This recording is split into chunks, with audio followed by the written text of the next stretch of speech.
Welcome back, ladies and gentlemen. I'm Gandhi alongside with Bravo, and we have a pretty interesting matchup here on the main stage. We have Shady Halo Kids taking on... They got their main stage appearance, man. They did. They did it. Reality check. Thank you guys for agreeing with me on this one. I thought it was the better match. So with that said, I had to kick Walshy out of the booth because he lost. Right, he lost the Sony Xperia smartphone poll, which means that I got to hop in with you, and I'm super excited. We've got two teams that you guys have probably heard about in Reality Check, and obviously Shady Halo Kids, who we already saw on the main stage today. The first game type is going to be Team Slayer on Zella. Now, what are you expecting this Shady Halo Kids team to do on this game type over Reality Check? Well, luckily for us, we already casted them on this game type before, so we know that they're very excellent at controlling top gold, but off the beginning, it's kind of like iffy for them. You know, they tried to send those two guys through the grenade launcher, and I'm sure the Sawdust are sitting there with a pen and paper, but, you know, it's interesting to see what exactly is going to happen. I'm just hoping that Best Man does very well. I was hoping he would hear me, but he can't because those headphones, I guess, are noise canceling. I am very upset. So hoping for a smile, maybe a thumbs up. Oh, well, he gave a good smile to the camera before, so I'm sure he's in a good mood and pumped to play here in this match. Now, taking a look at the Reality Check roster, obviously Sudeth 1 and Sudeth 2, two players that everyone knows in the community, but they're playing alongside Hero and Neeks, as I see. Are those two names you've heard of? No, it is not. I actually asked you that same question before. I said, by chance, have you? I feel like Hero is a common name, so God knows what. But I just have to ask before this match started, is there any Sudeth fans in the crowd out there? All right. Now, what about Shady Halo Kids? Sudeths we are might gonna have the Sudeths as the crown favorite. Reality check? Okay, well, just Sudeth fans. All right, well, without further ado, Team Slayer on Zealot is going to be the first game type, so let's go ahead and jump into the match, brother. Let's do it. I don't know why I said brother. You're on, my brother. Fascinating. Taking a look over the shoulder of Hysteria. We're going to jump on board with them. With him now, because we are in full screen. Yes, we have so finally reached full screen. It is nice. So we're going to see a little bit of a different viewing experience for all of you at home. It's going to be really nice to see these pro players really shine in full screen.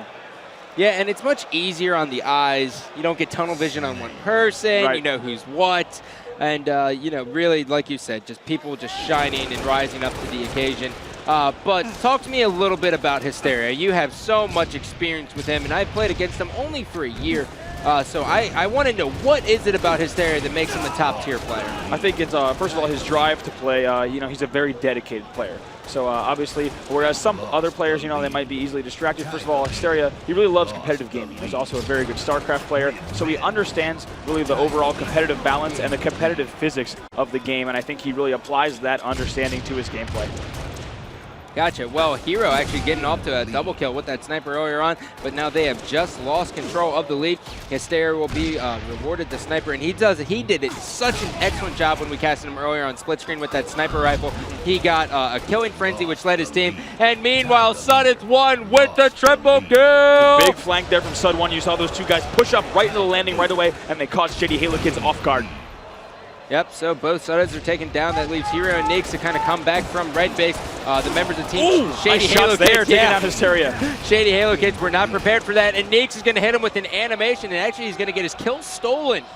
So his teammates are just taking whatever they can, and now it is all neck and neck. It is 11 apiece as Hysteria is going to be moving top middle. He has Hero in his sight, and he is just going to back down because he does have help, but he's getting cleaned up. Right, nice use of the portal there from Reality Check. Really taking advantage of the spawns and really catching Shady Halo Kids off guard. Now I wonder if they came into this match maybe expecting a little bit less competition. I saw Elamite last second changing his screen brightness to high. I mean, maybe they kind of were just lackadaisical into this match.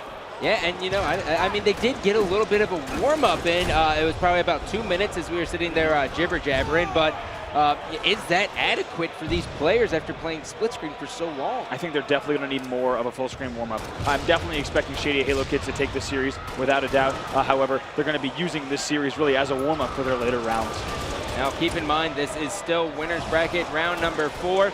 So this is going to be the best of 3. The veto system stays in play all tournament long. And so far, although we've seen a lot of Zealot, I am genuinely impressed with it. Oh, definitely. I mean, overall, the level of competitive play. We've seen these pro teams, what they're doing is they're 2-0ing the amateur teams. So we have a much bigger skill gap with these new reach settings. And a lot of people were wondering, is split screen gonna go ahead and, is that gonna destroy the competitive level of play? Really, is that not gonna let the pro players shine? But we have seen that throughout split screen and now throughout full screen, the pro players really are stepping it up, and that's testament to this. Shady Halo Kids is now up 28-21. Shady Halo Kids, this lead is sparked by Bestman and his ability to put this sniper to use. I've seen him picked up 2 or 3 headshots, and now he is on a killing spree, barely missing that shot. And now reality check. This is time to see how prepared this team is. We see it time and time again, as soon as an amateur team gets down and they lose map control, they charge out by themselves and they can't really formulate a good offensive push. And that's really going to test how to see how good they are. Right, what we're seeing here, obviously the Suddas having played a lot of Halo in the offseason, also last season, some of the most frequent players online. They also stream and have a fair audience there. But right now is the break point. If the Suds are able to catch up here, they're going to stay in the game. But if Shady Halo Kids keeps racking up these kills, it's going to be very difficult for them to come back. They're probably going to get down on themselves, maybe stop communicating as hard. And unfortunately, they might, Shady Halo Kids are going to ride that momentum into game 2. As we've said throughout this tournament, a 3-game series is so short. It's so few games. So 1-game win, obviously, you're only 1 game away from taking the series. Momentum is a huge thing here, Scott.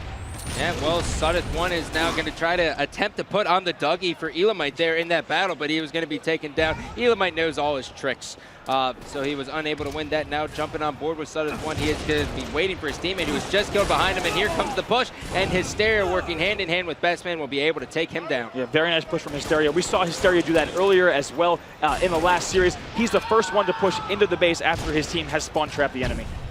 Yep, so now we are seeing as Shady Halo Kids is up by 10 kills here, and it is just going to keep growing at this pace. They're doing such an excellent job of holding down top gold and reality check. We are trying to see if they're going to be able to bounce back in this one, but I think it's safe to say that Shady Halo Kids should be able to walk away with this one, Bravo. I tell you what, oh my goodness, no. Sudeth 2 getting embarrassed, and that kind of tells the story of this game. Sudeth 2, unfortunately, only with 3 kills there in this game. You wonder what's holding him back. Sometimes one twin does better than another, and there's just no way of bouncing back. And if there's one thing everyone knows that throughout the community is that the Suddas like to bicker at one another, so you kind of question as to why they sit next to each other. Yeah, maybe they've resolved their differences. I don't know about that one. Yeah, they might have trouble after this game too. If they're unable to take game 2, obviously going to the loser's bracket this early in the tournament is going to be very difficult. We've said it time and time again. They need to take game 2 just 1 game at a time. As now 48 kills for Shady Halo Kids. Looks like they're going to close this out no problem. Bestman running into his teammate, also getting hit by a grenade. He is now stuck in ring 2. He's going to help out his teammate who's getting this hill, and now Hero will die as Elamite will pick up the double kill, and they will win that by 16 kills. Bestman leading the team, 17 kills, and it was all sparked by Bestman with that sniper picking up that killing spree and 2 or 3 headshots. Sorry we couldn't capture you that for everyone in the venue, but it's Bestman. You know what he's going to do. Right, so looking at the NOS performance of the match, we'll take a look at the stats. If we can pull those up really quick, that would be great. We're looking over here. We got Bestman with a positive 11 going 17 and 6. So really he was the story of that game, as you said. Really the turning point was when he was controlling that sniper top gold. We've said it time and time again, but that is where you want to bring the sniper. That's where you need to control in that game type. Indeed. So it is time to see if Reality Check will come back and tie this up and force a game 3. We have yet to see one on the main stage. Right. But before that happens, we have to go to a commercial break, so stay tuned.